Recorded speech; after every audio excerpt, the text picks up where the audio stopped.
11월 들어서 다니엘서를 묵상하고 있는데요. 성경의 여러 인물들 중에서 요셉과 더불어서 가장 인기 있는 사람이 다니엘이죠. 많은 사람들이 다니엘과 같은 지혜롭고 믿음 있는 자 되기 위해서 기도하죠. 그래서 다니엘처럼 되게 해달라고 그런 마음을 담아서 자녀들의 이름도 그렇게 많이 짓습니다. 박다니엘, 김다니엘, 최다니엘 검색해보면 많이 나오더라고요. 제가 아는 목사님 아들의 이름도 정다니엘입니다. 그런데 다니엘처럼 되기를 원하면서 다니엘처럼 나라를 잃은 사람이 되는 것은 원치 않겠죠. 다니엘은 실제로 나라를 잃었을 뿐만 아니라 젊은 나이에 포로가 되어서 끌려갔죠. 그리고 이사야 선지자가 예언한 대로 적국의 나라에서 환관이 되었습니다. 그래서 자손도 없잖아요. 그러나 그런 배경이나 상황은 고려하지 않고 그저 지혜롭고 훌륭한 사람, 놀라운 믿음으로 하나님의 능력을 경험하고 출세하고 그렇게만 되기를 바라는 경우가 많이 있죠. 그렇지만 상황이 어떻든 간에 그래도 하나님의 은총을 받고 지혜롭고 총명하고 믿음으로 모든 어려움을 극복하고 이렇게 되는 것은 참 복된 일이지 않습니까? 그래서 우리가 다니엘과 같은 지혜와 총명을 얻기 원한다면 다니엘의 본을 통해서 우리가 배워야 할 것이 있는데요. 그 중에 하나가 바로 성경을 공부하는 겁니다. 9장 2절에 보면요. 다니엘이 책을 통해서 깨달았다고 했습니다. 예루살렘이 70년 만에 회복되리라고 하는 그 하나님 말씀을 깨달은 것이죠. 성경을 읽으면서 자세히 연구한 결과라고 할 수 있습니다. 성경을 읽으면서 이렇게 공부하면서 깨닫는 것이 있어야 된다는 거예요. 주일에 우리가 함께 예배하면서 또 설교를 듣는 것도 중요하지만 성경을 스스로 읽으면서 각 개인에게 주시는 하나님의 말씀을 듣고 깨닫는 훈련도 반드시 필요한 것이죠. 우리 신앙생활에 있어서 가장 기본 중에 하나라고 해도 과언이 아닙니다. 이 말씀을 통해서 깨달은 이후에 다니엘이 무엇을 했는가를 주목할 필요가 있는데요. 자, 다니엘서 9장 3절을 다 같이 읽어보겠습니다. 시작. 내가 금식하며 베옷을 입고 쓰고 주 하나님께 기도하며 간구하기를 결심하고 내 하나님 여호와께 기도하며 자복하여 이르기를. 다니엘이 말씀을 깨달은 이후에 한 일이 뭡니까? 기도였죠. 기도라고 하는 것은 말씀을 깨달으면 자연스럽게 이루어진다는 겁니다. 하나님의 말씀을 인격적으로 듣는다는 거죠. 자기 개인에게 주시는 음성으로 듣는다는 거예요. 그러면 기도하게 된다는 겁니다. 그러면 거꾸로 말하면 뭐겠어요? 기도가 잘 안 된다는 말은 말씀에 대한 깨달음이 없다는 얘기가 될 수 있는 겁니다.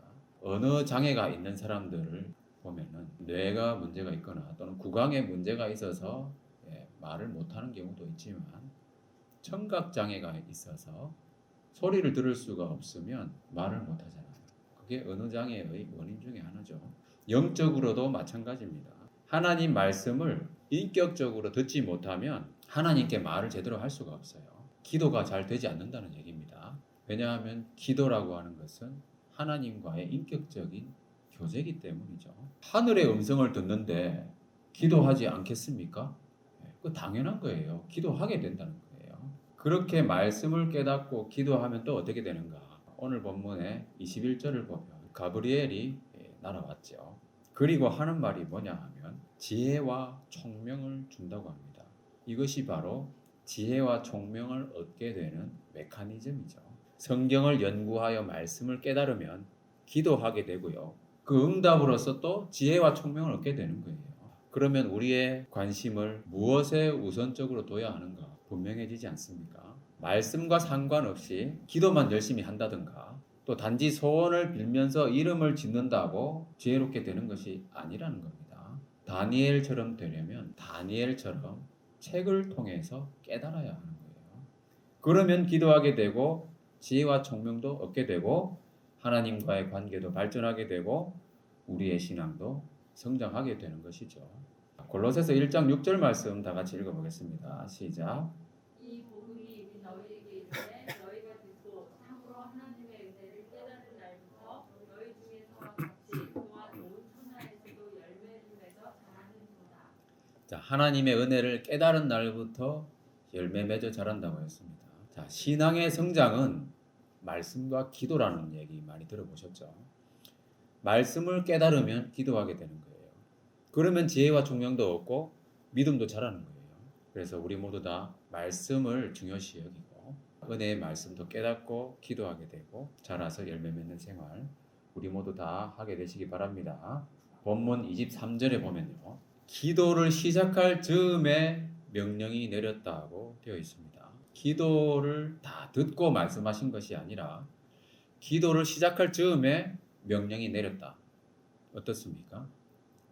참 감사하고 놀라운 말씀이 아닐 수 없습니다.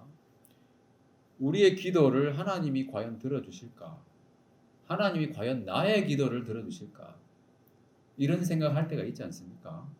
그렇지만 이러한 의문에도 불구하고 실상은 뭡니까? 하나님은 분명히 들으신다는 거예요. 들으실 뿐만 아니라 이 말씀처럼 기도 시작할 즈음에 명령 내렸다고 하는 건 뭡니까? 하나님이 우리가 기도할 때 우리에게 필요한 걸 다 아신다는 얘기죠. 그래서 구하기 전에 우리에게 필요한 것을 다 아신다는 거예요. 기도할 때 얼마나 우리에게 이게 평안을 주는 말씀입니까? 그렇다면 어떻게 기도해야 되는지 분명해지지 않습니까? 어떻게 기도해야 될까요? 기도할 때에 기도 제목을 정리하는 거예요. 그렇게 해서 인격적으로 하나님께 말씀을 드리는 겁니다. 하나님께 아뢰는 거죠. 이방인과 같이 중언부언하지 말라고 여기 보면 말씀하고 있지 않습니까? 자, 이방인들은 중언부언합니다. 왜 그럴까요? 여기 나온 말씀처럼 그들은 말을 많이 하여야 들으실 줄 생각하는 거죠. 그 이유가 뭐냐 하면 이방인들의 기도는 특정한 대상에게 인격적으로 기도한다기보다는 자기 암시에 가깝죠. 그래서 긍정적인 말들을 반복하는 거예요. 인격적인 대상한테 말하는 게 아니잖아요. 그죠? 근데 예수님 뭐라고 하셨어요? 하나님 너희 아버지께서 아시느니라. 그런데 이방인들의 기도는 아버지한테 하는 게 아니잖아요. 그죠? 우상에게 하는 거잖아요. 근데 우상은 귀가 있어도 듣지 못하고 눈이 있어도 보지 못하잖아요. 말도 못하고. 그러니까 자기 암시에 가까운 말을 되뇌이는 거죠. 그리고 어떤 경우에는 예레미야 33장 3절에 나오는 너는 내게 부르짖으라고 하는 이 말씀을 오해해가지고 큰 소리로 부르짖어야 들으신다고 생각하는 거죠. 그래서 통성 기도를 할 때 보면은 큰 소리로 하면서 다른 사람의 기도에 방해가 되기도 합니다. 하나님을 귀가 어두운 사람처럼 취급하는 거예요. 우상 숭배적인 모습입니다. 이방인들이 목석으로 되어 있는 신들에게 부르짖는 모습이에요. 그래서 하나님은 그렇게 우상 취급을 당하면서 무시를 당하고 있어요. 자, 열왕기상 말씀해 보면요. 선지자 엘리야가 바알의 선지자들과 대면하는 장면이 나오는데 여기서 바알 신을 숭배하는 사람들이 기도하는 모습을 보면은 어떻게 되어 있습니까? 큰 소리로 부르고 미친 듯이 떠든다는 특징이 있습니다. 지금 많은 교회들이 기도회 시간에 한번 이렇게 보면은 좀 의심스러울 때가 있어요. 과연 하나님께 기도하는 것인가? 좀 뭘 하고 있는 것인가? 우상 숭배하는 거 아닐까요, 혹시? 한번 생각해 볼 필요가 있다는 거예요. 아버지 하나님께 과연 그렇게 기도할 수 있겠는가? 하나님께는 그렇게 기도하면 안 되는 겁니다. 그럼 어떻게 해야 될까요, 하나님께는? 기도 제목을 잘 정리해서 아버지께 말씀을 드리는 거예요. 또 주신 말씀, 또 들은 말씀에 대한 반응으로 인격적으로 아뢰는 겁니다. 자, 우리가 기억해야 될 것은 거듭 말씀을 드리지만 구하기 전에 우리에게 있어야 할 것을 우리 아버지 하나님께서 아신다는 이 예수님의 말씀입니다. 다니엘의 기도를 봐도 알 수 있지 않습니까? 다니엘 9장 4절부터 19절까지 기도하는 내용이 나오는데요. 그 어디에도 중언부언하는 내용은 없습니다. 하나님을 찬양하고요. 죄를 자백하고요. 그리고 하나님 말씀에 의지해서 예루살렘을 회복시켜 달라고 하는 그 인격적인 간구 내용이 쭉 기록이 되어 있어요. 이렇게 기도할 때 하나님은 기도를 시작할 즈음에 명령이 내렸다고 말씀하셨습니다. 우리가 인격적으로 하나님께 아뢰기를, 기도하기를 기다리신다는 것을 암시하는 말씀입니다. 자, 그리고 또 이 말씀 보면은 이 일을 생각하고 그 환상을 깨달을지니라 이렇게 말씀하시잖아요. 이 일과 그 환상은 문맥상 같은 것을 가리키는데요. 하나님이 주신 말씀들을 생각하고 또 깨달으라는 말입니다. 하나님이 천사를 보내셔서 격려해 주셨고 또 진리의 말씀을 더 깨닫게 해주신다는 거예요. 이것이 바로 신앙생활의 선순환입니다. 말씀을 깨닫고 기도하면은 지혜와 총명을 얻게 되고요. 그리고 하나님과의 관계가 깊어지고 믿음이 자란다고 했는데 그 기도 응답의 결과로 말씀을 더 깨닫게 되는 거예요. 그 말씀을 더 깨닫게 되면 또 어떻게 될까요? 또 더 기도하게 되겠죠. 그러면 더 지혜와 총명이 더 증가되게 되겠죠. 그러면서 우리의 가치관도 개념도 변화되고요. 삶의 변화가 이루어지는 겁니다. 자, 그렇다면 믿음의 선순환이 있으니까 그 반대 악순환도 있지 않겠습니까?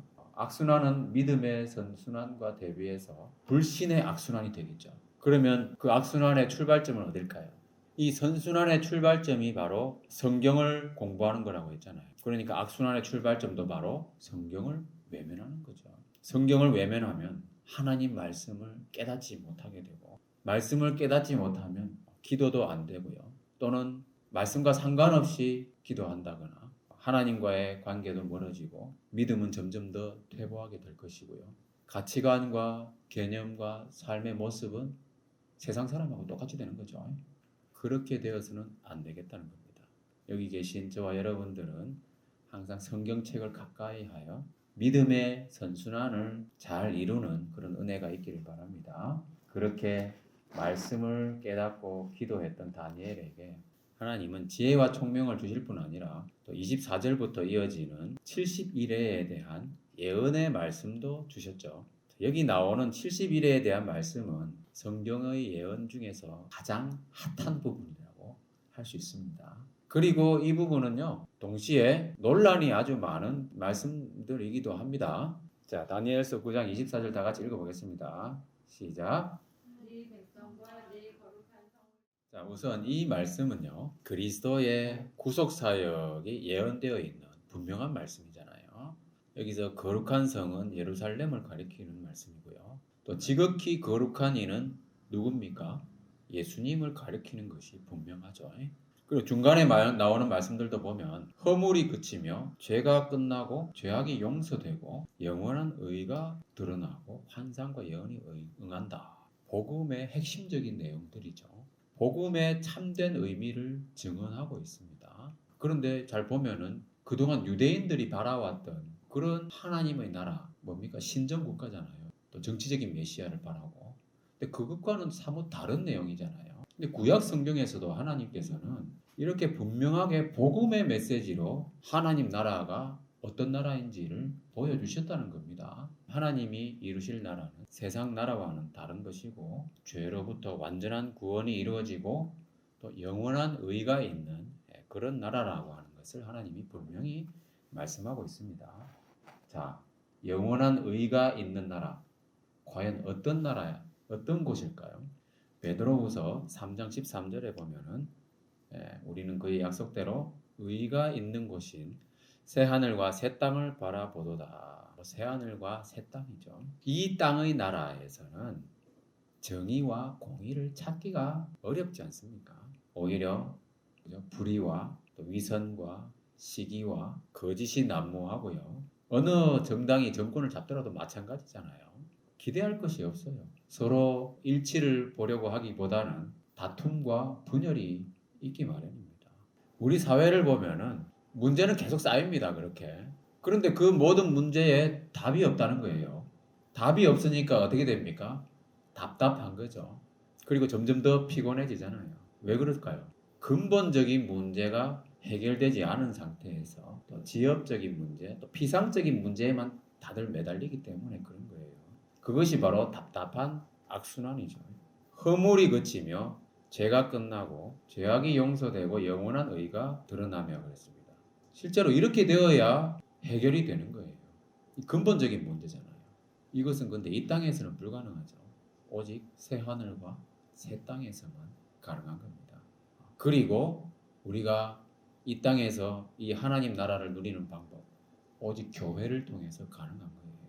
예수님의 피로 죄 용서를 받고 영원히 의롭다 하심을 얻고 그리스도 안에서 기뻐하면서 서로 사랑하고 그러면서 우리는 하나님 나라를 만끽할 수 있는 거예요.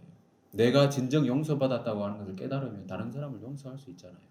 또 예수님의 사랑을 정말 풍성히 누리면 다른 사람을 또 사랑할 수 있는 거예요.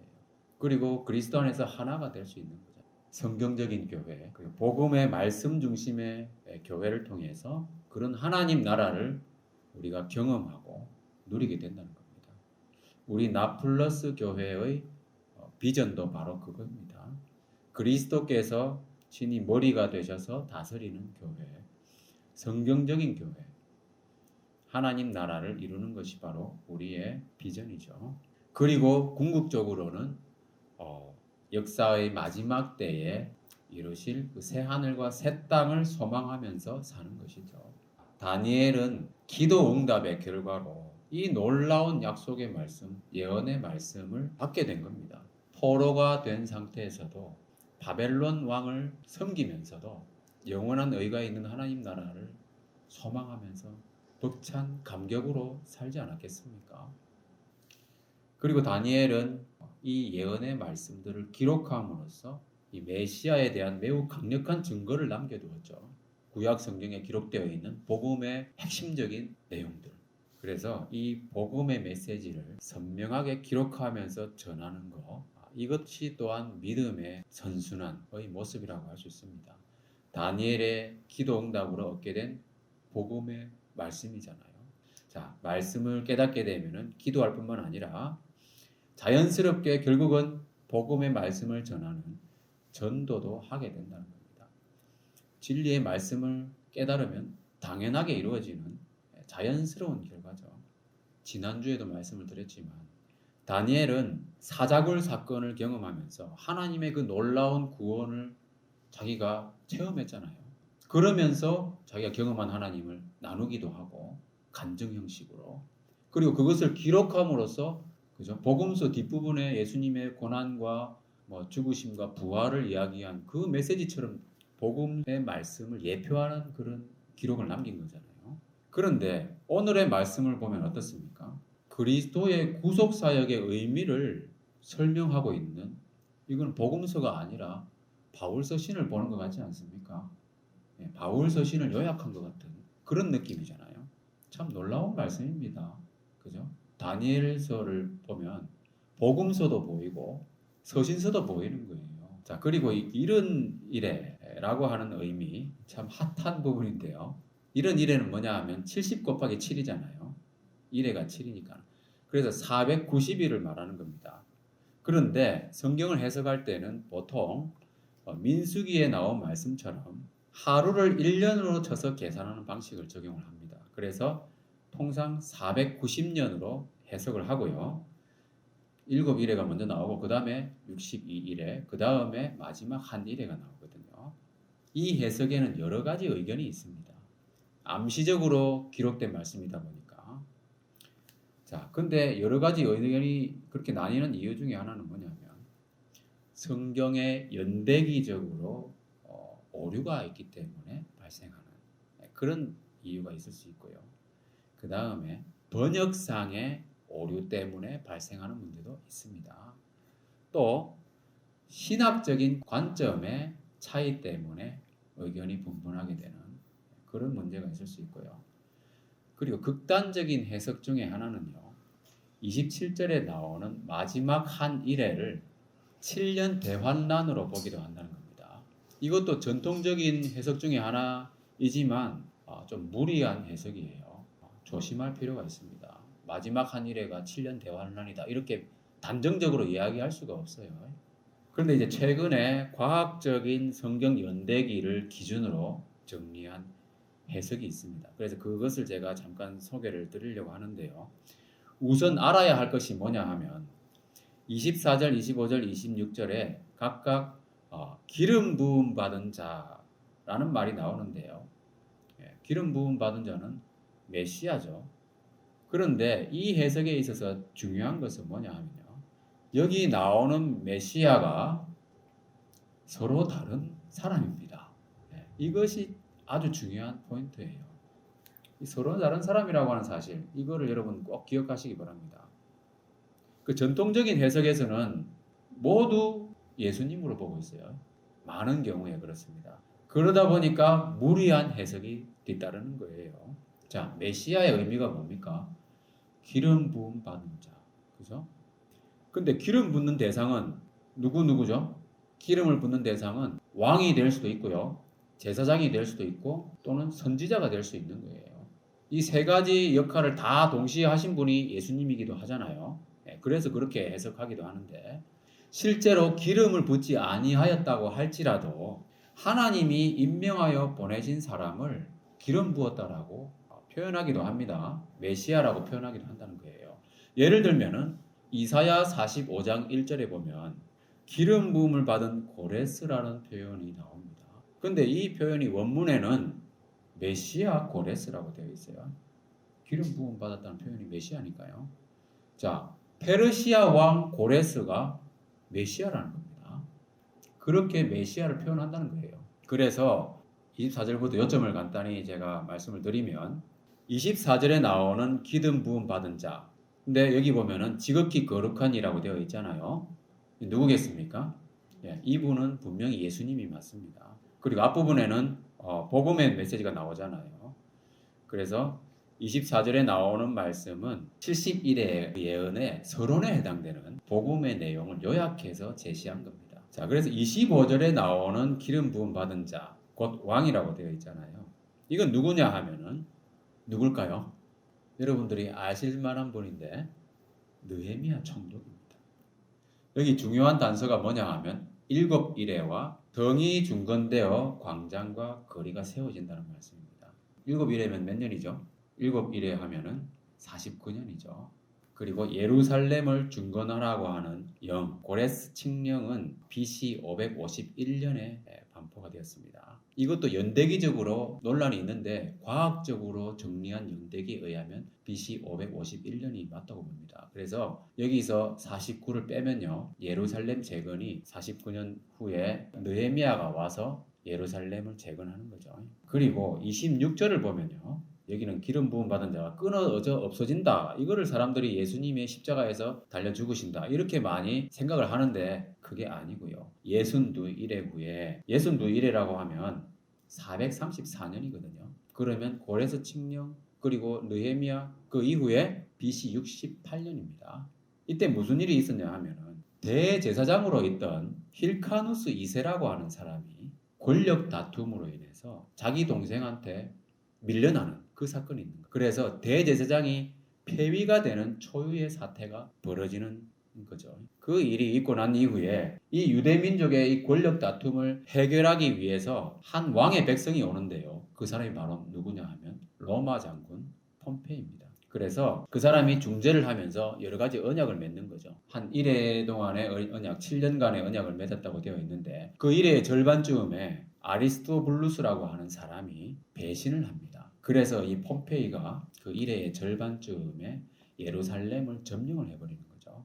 그때 성전에 진입을 해서 최후의 저항을 하고 있던 그 유대인들을 진압을 하는데 그 성전에 들어간 때가 언제냐고 하면 바로 안식일이었어요. 안식일이다 보니까 안식일에 성전에서 제사를 하잖아. 제사하고 있던 제사장들을 살상하고 진압하는 장면을 묘사한 것이 바로 이런 끔찍한 일들. 그것을 이야기하고 있는 것이 바로 그 일의 절반이 제사와 예물을 금지한다든지 포악하다든지 이런 황폐하게 하는 그런 무시무시한 말씀들이 적혀 있는 것은 그 성전을 진압하면서 이루어지는 끔찍한 일들이에요.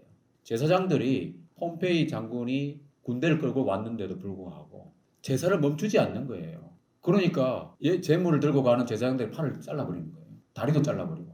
유대인들 대단했죠. 제사를 반드시 드려야 되겠다고 하는 그 의지가 대단했던 거예요. 그리고서 폼페이가 어떤 일을 하냐 하면 성전에 들어가가지고 성소 그리고 지성소까지 들어가 버립니다. 그리고 아무렇지도 않게 다시 나온 거예요. 유대인들이 생각할 때는 상상할 수 없는 일이라는 겁니다. 어떻게 지성소를 저렇게 들어갈 수가 있지? 지성소는 1년에 한 번 대속죄일에 대제사장이 피를 가지고 들어가야 되잖아요. 그런데 폼페이가 들어갔는데 그 이방인이 들어갔는데 아무 일이 없었다는 듯이 그냥 나온 거예요. 지성소를 열어버린 사건이에요. 예수님이 십자가에서 죽으실 때 성소의 휘장이 찢어진 것처럼 이것은 지성소가 개방된 사건을 암시하는 겁니다.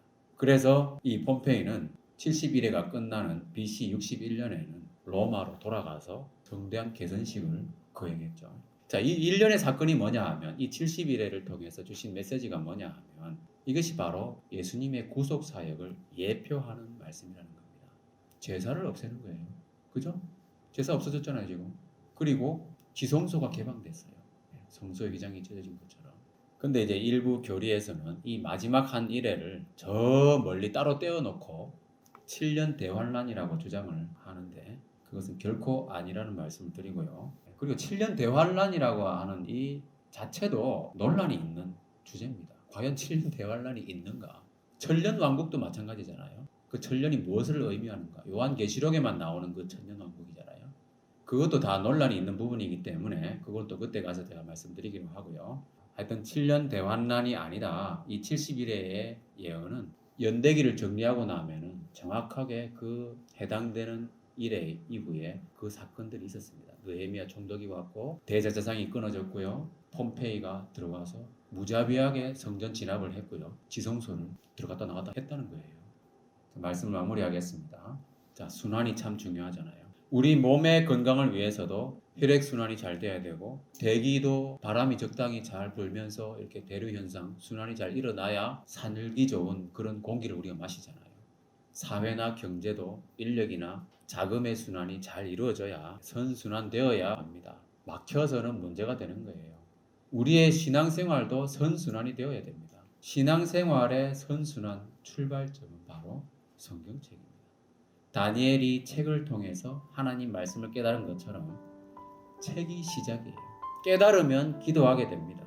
기도하면 더 깊이 깨닫는 축복을 누리게 되고요. 그리고 이 선순환의 꽃은 뭡니까? 복음의 말씀을 깨닫고 전하게 되는 것이다. 자, 이 설교를 들으시는 모든 분들이 믿음의 선순환을 잘 이루어서 하나님께 상 받는 플러스 인생 누리시기를 주님의 이름으로 축원합니다.